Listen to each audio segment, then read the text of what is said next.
Jésus, Nzambalole, Amina. Amina, Nzambalole, Amina. Tokili bilei, biso tokoti maombi. Tomesana na losambo. Ginem TV News, la chaîne des lumières. C'est votre chaîne. Abonnez-vous, abonnez-vous.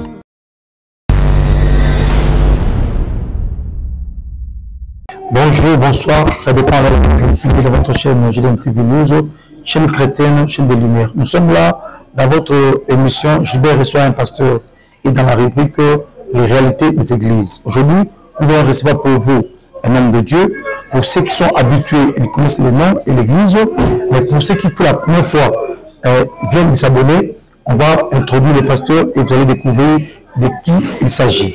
Bonjour l'homme de Dieu. Bonjour Ndeko Gilbert. En tout cas, un bon dimanche. Merci. Et tombera souvent, on a des émissions le dimanche parce que matin, ça là. Oui. Alors, dis-nous un peu, pasteur. Moi qui te parler sur les réalités des églises, comme d'habitude, mais il y a une idée qui m'est venue à la tête quand l'émission est bannie. Ma question, Jésus a refusé une chose et il a accepté une autre. Dans le même contexte. Quand il est ressuscité, Marie de Magdala était là. Alors, quand même Jésus, elle dit à Simaï, parce qu'il a étonné. Donc, je crois naturellement à Jésus. Jésus lui a répondu que non, ne me touche pas, parce que je ne suis pas encore monté auprès de mon Père. Mais à PCR, on ne veut pas dire que non, dit aux autres, que je vais au Père, leur Père, tout ça. Mais Jésus a pu apparaître dans la chambre haute. Parce que Thomas n'était pas là, comme il a dit pour la première fois, et pour la seconde fois, Thomas était là sur place. Alors, Jésus lui-même a demandé à Thomas que voici mes mains. Il y a qu'à autre chose dans ma c'était pour on que c'est que pourquoi pas Marie a refusé Marie à Simaï et pas Thomas a mis Thomas à Simaï place où c'était. Bon, merci beaucoup Ndeko Gilbert. Bon, je crois que la Fana Banana qui s'est présenté. Déjà, on l'a fait. Ouais. Donc, je suis pasteur Daniel, révérend Daniel, dans Seven Robots. Là où Sika Nzambe a Tilinga Nazo Evo. Et l'autre n'a pas abonné surtout à Ginem TV News. On a dit que tous on a toujours pour la Korea pour diffuser dans Nzambe par rapport à ce qui est écrit dans la Bible et d'autres actualités où des fois il se présente à rapport à Bible. Bon, par rapport à cette question, moi je peux dire il n'y a pas une révélation particulière dans le Coran. Parce que nous sommes comme nous surtout, révélation, il n'y a pas une révélation particulière. Mais la Coran d'ailleurs qu'ils avaient problème, il y a circonstances. Ce que nous devons comparer les deux faits, on va remarquer que Marie, Bango, par rapport à l'évangile, au moins qu'il y a l'évangile, par exemple, peut-être dans Jean, qui en a présente, on va pas qu'il y a Jésus. Quand on a commis dans le sépulcre, Kuti, nous tout le monde dans la tombe, nous avons informé que nous devons à secours déjà. Bon, on s'entend déjà qu'il y a une information sur Jésus qui était déjà ressuscité. Alors, Bango apparemment va manifester qui doute. Mais, dans mon thème de maman, peut-être d'abord qu'il passe parce que mon corps, est-ce que tout le monde a dit encore, parce que tout le monde a dit, est-ce que Jésus, mon corps, est-ce que quelqu'un a dit, il y a un Bible comme ça, Makambo a dit ça qui dit. Donc, on souhaitait qu'il y ait une information que Christ pouvait ressusciter. Il est déjà ressuscité parce que il a été prévu. Maintenant, quand on va tout Christ à il y a un esprit, il y a la même personne au Bazali que vous allez ensemble, mais parce que ce qui est vrai, Marie-Wana, c'est la sœur de Lazare. Donc, Jésus a abandonné que souvent, on parle à Bango, qu'il y a affinité de intimité de Makassi. Donc, peut-être qu'on va avoir un esprit qui a, c'est la même personne là qui l'a embaillé. Mais dans le moment où c'était dans la matière de coloté, donc la femme ne pouvait pas la toucher. Elle ne pouvait pas la toucher. Donc, mais celle qui est Jésus a évité Simbaï. Mais différemment, c'est contrairement à la taille à Thomas, Thomas a douté. À cette formation que Jésus a secoué, il a dit non, à Koulimanova, à ceux qui a signé, qui a mis côté de la personne qui peut être le beau qu'on a hier. Donc c'est un détail différent. Et tant que Jésus s'est présenté maintenant la carte, il y a 12 mois surtout, Thomas est qui na kati. Abisi Thomas, voici maintenant. Tala Zinangai, ici la bâtisse Kinga, Babaka Kinga, la bâtisse Kochenga, Mupanga. Donc, le cas à Marie, elle avait déjà une formation, mais si on a plus un peu de à Jésus par l'affection qu'elle a pour Jésus. Nous, on vivre ensemble, on a tout ça. Mais pour Jésus a refusé parce qu'à un moment, elle ne pouvait pas accepter à toucher. Bon, raison pour l'humanité, mais c'est même parole déjà le dit, même dans la neutralité. Bon, le coup là, Thomas, il n'y a pas de pénalité, mais quand Thomas a mis, parce que Thomas a mis, a douté quand on a dit que Jésus était ressuscité. Bon, je crois que ça peut être dans ce sens-là. JDM TV News, votre chaîne chrétienne, la chaîne de lumière, je vous rappelle que nous sommes dans la rubrique, il y a l'émission à Gilbert et son pasteur, dans la rubrique, il y a réalité des églises.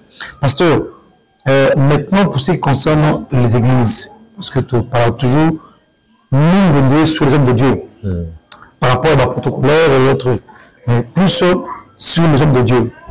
Ton vidéo est circulée, un pasteur qui était en chair à Otea, et un autre est venu rapidement en chair, n'a habité, Matéa au pasteur à côté, à Wana, Abanaï Kobo, qui a eu jeton, donc on a un jeton, on a sécurité.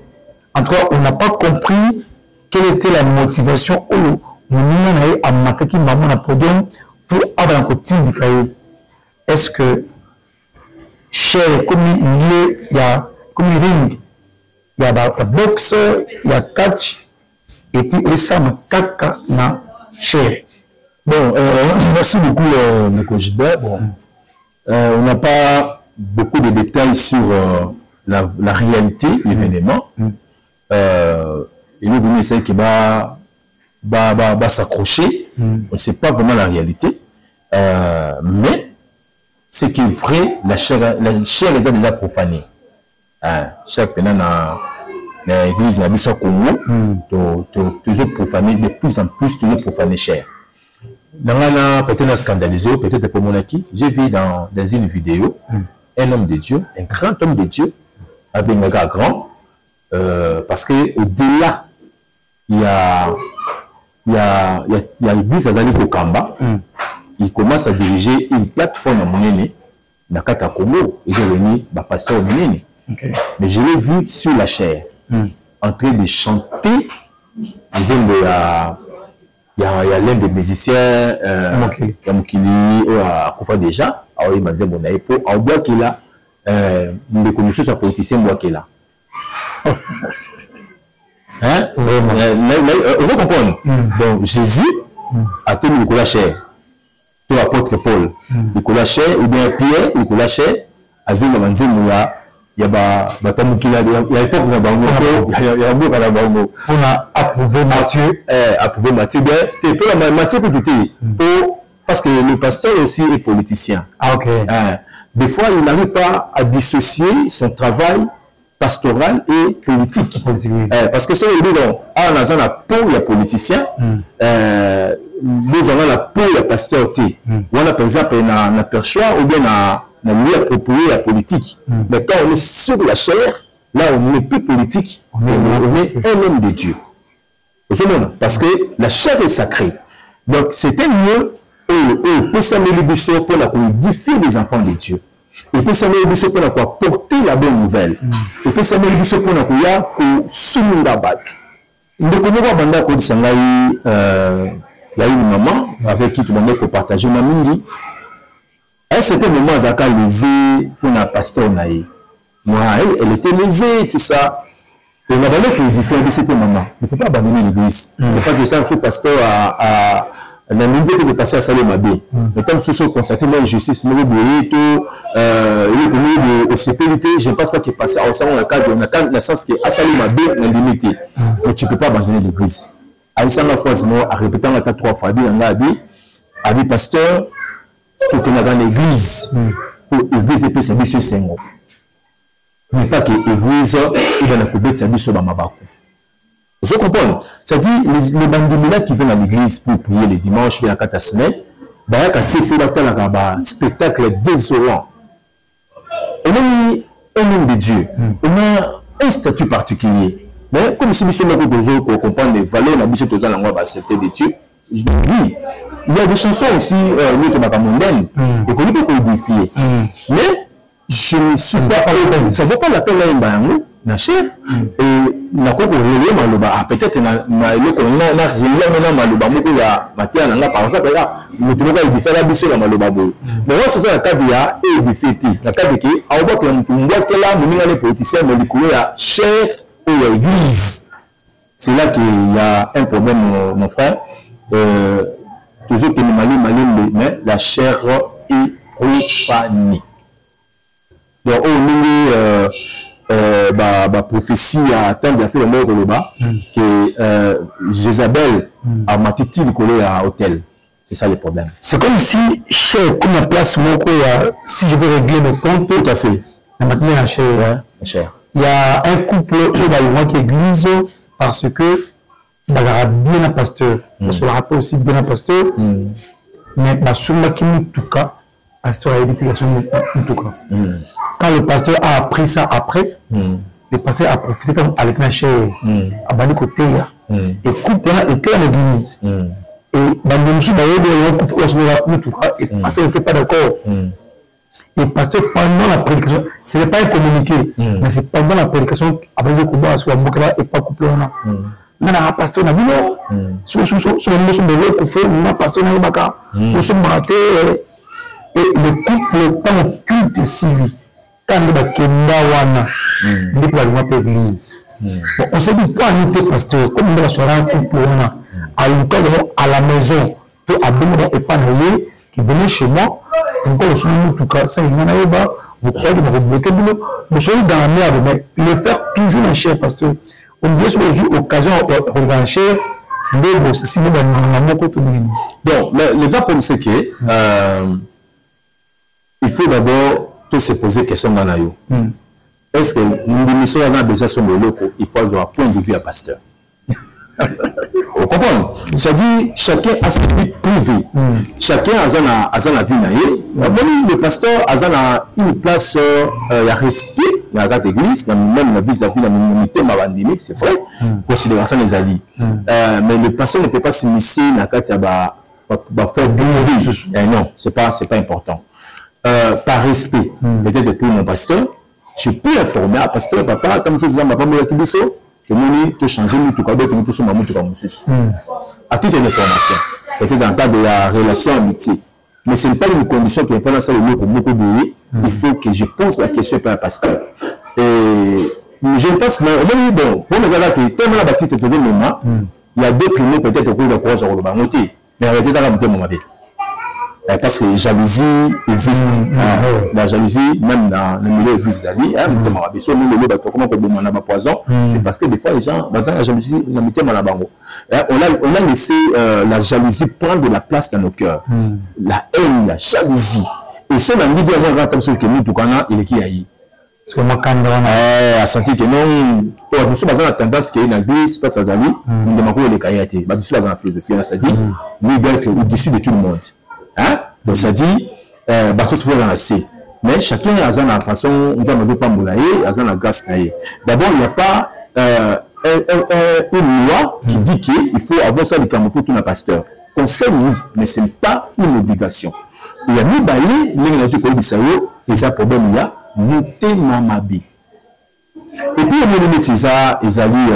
quand j'ai un problème avec toi, il y a comment on est content, et c'est le coin privé. Ça, c'est un principe élémentaire. Il y a des juifs, la Bible, et puis tout le monde la Bible élémentaire. Raison pour laquelle, ici, un jour, on est plus notre propre prédicateur des autres que notre propre prédicateur. Parce que ma cambo, c'est que ça a battu, nous sommes moi, tu pratiqueras un outil.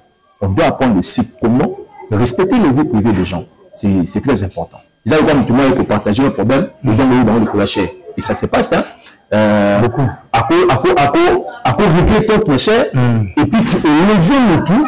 Par exemple, comme sur le vie, même si le temps est tombé en tout, D'accord, comprendre que ah makambo ça papa Gilbert, ah makambo ça papa Willy, papa comprendre facilement. Voilà. Julien Mtivinius, votre chaîne chrétienne, chaîne de lumière, je crois, nous tournons presque vers la fin. Pour aussi costumer ne manquez pas de s'abonner massivement sur notre chaîne, donc la YouTube, petit Julien Mtivinius officiel, et vous verrez. Alors là, vous s'abonnez pour que nous ayons connecté dans ma émission. Pasteur, la toute dernière question, on a tout chité. Toujours quand on a la vidéo, vous avez en toile, il y a une église au Ebanipé, à Kinshasa. Pendant la prière, la sujet avant la prière, la chaîne dans moi cantine, pour dire que non, tout simplement, alors le pasteur qui dirigeait a dit que non, tout le monde moto na sujet wana kuna misala wana ebeba. Alors pendant qu'il priait moto pepeli quand il ziki parce que là tout qui na magie to moto a Elipe kiti parce que na ton Elipe c'est des motos. Alors moto qui est tout qui alors que comme la temps Eli tout c'est la magie. Bon je quand même tombé sur cette vidéo. On a se poser ma question quand nous se poser ma question. Tant que tu expliques, on peut moi bien invité. Donc, quand il est venu aux Zikaté, donc, bâtiment na kata kanti, balobi, babu la moto, on a ébi c'est misala à Satan. Alors, ce que tu as venu que ça me la maille de la moto, comme moto, et Zikaté. Donc, je ne comprends pas. Je n'aime pas souvent donner la valeur à Satan. Il n'y a rien. Dieu est puissant. Dieu est capable. Dieu est capable. Tout le monde n'a pas Élie, tout le monde n'a pas Josué. Tellement ça, Moïse, tout le monde a Moïse, Pasteur Nzela, tout le monde a béni. Mais je crois que Dieu ne peut pas faire quelque chose pour rien. Et puis, même quand on fait détruire les œuvres du diable par le feu, ce n'est pas le feu physique. On n'a pas besoin de tenir le feu là physiquement, mais c'est un feu spirituel. D'abord, tout le monde a raté. Même d'autres Christ, il y a la présence de Diable, il y a un serre, tout ça, la mort de tout le monde. Il y a la mort de tout le monde. Un Christ même a donc, mais ce qui est vrai, mon frère, c'est que le mal est entré. Mais je ne dis pas que ce qui s'est passé, c'est de la magie, mais le mal est entré. Parce que Dieu ne peut pas faire quelque chose pour rien. Ce qui m'a choqué, bon, ce que je peux confirmer que ce qu'on dit est vrai, dans le sens que si cette pratique était normale, et que Ezaki inspiré bien miracle en Zambie et Salami, je ne pense pas que l'Église pouvait encore revenir pour passer ma pardon, représenter ma pardon.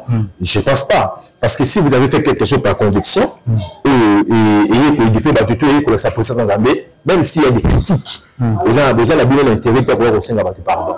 Mais si les gens s'en pardon, c'est parce qu'ils se sont rendus compte qu'il y a une culpabilité, parce qu'il y a eu la réaction des gens. Donc, je n'affirme pas que c'est de la magie ou pas, pour ne pas donner beaucoup plus d'importance et pas à diable, mais il y a d'autres choses qui ne sont pas importantes, tout ça dans le milieu, parce que ça n'édifie à rien. Au contraire, ils vont continuer que ça va soupçon, ils auront déjà. Parce qu'il y a des choses, des fois, comme on a, tu vas déjà l'image même sur cette église. Mais au lieu de protéger cette image-là, il faut que même si on ça pas des pratiques, ils ont une importance en ça la montée. Parce que ceux qui quand un niveau dans capable il y a une moto il y a moto les autres dans ce que il y a une moto là se prendre combat est-ce que une moto peut ça mais là on reçoit pasteur là de ah mais c'est vraiment na kati ya église na la famille mais pendant que la pays l'église dans la France